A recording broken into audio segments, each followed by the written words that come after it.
Lo, hindi ko nahanap yung Rosa ang pinapahanap niyo sa akin. Pero nahanap ko yung apo niya. Rosa din yung pangalan. Alam mo, Lo, kung dito ko ngayon, nakita mo siya, sobrang kamukhang kamukha niya yung Rosa talaga. Di ka makakapaniwala.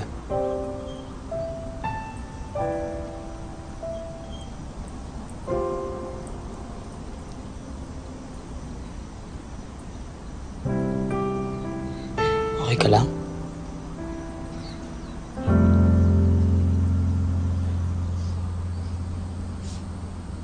Alam mo, naawang ako kay Lola eh. Kasi pagkakwento ni Lolo, mahal naman niya si Lola.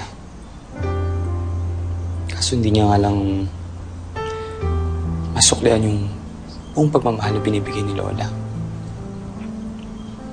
Kasi si Lolo mahal pa rin si Rosa.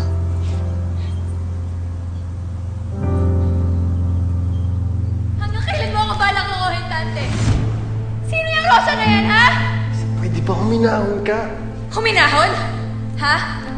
Niloloko mo ako eh! Sinisira mo tong pamilyang to, tapos gusto mo ako huminahon? Ginawa ko yung sulat na yan kasi gusto kong humingi ng kapatawaran para kay Rosa. Larissa, matagal ko na siya hindi nakikita. Alam mo, lumayo na siya nung pinili kita eh.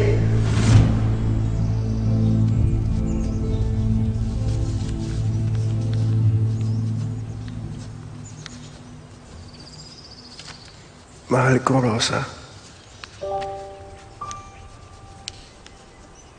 Walang kapatawaran ang nagawa ko sa'yo. Sana mahanap mo sa iyong puso na ako'y patawarin. Si Clarissa, na walang pagod na pinaramdam sa akin ang kanyang pagmamahal, ay naging biktima rin ng aking pagkalito. Dapat noong umpisa pa lamang, hindi ko na hinayaang mahulog pa ang loob niya sa akin. Kung alam ko namang hindi ko kayang suklayan ang pagmamahal na ibinigay niya. Ikaw, Rosa, ay nasaktan ko rin ng lubos.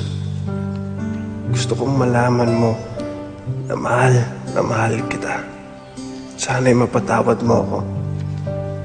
Sana'y hindi mo pagdaanan mali ang sakit na naranasan mo ng dahil sa akin. Wala akong laban sa mga perpektong alaala mo kay Rosa. Hindi ko nga alam kung paano ko mapabawi yung pagmamahal mo eh. Basta ang alam ko, ikaw lang kaya sa isang taong pinakamamahal ko.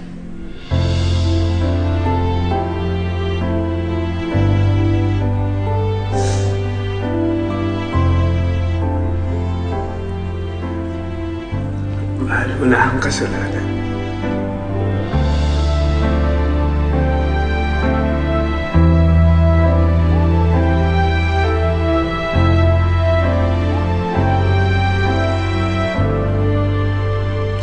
Patawad mo ako.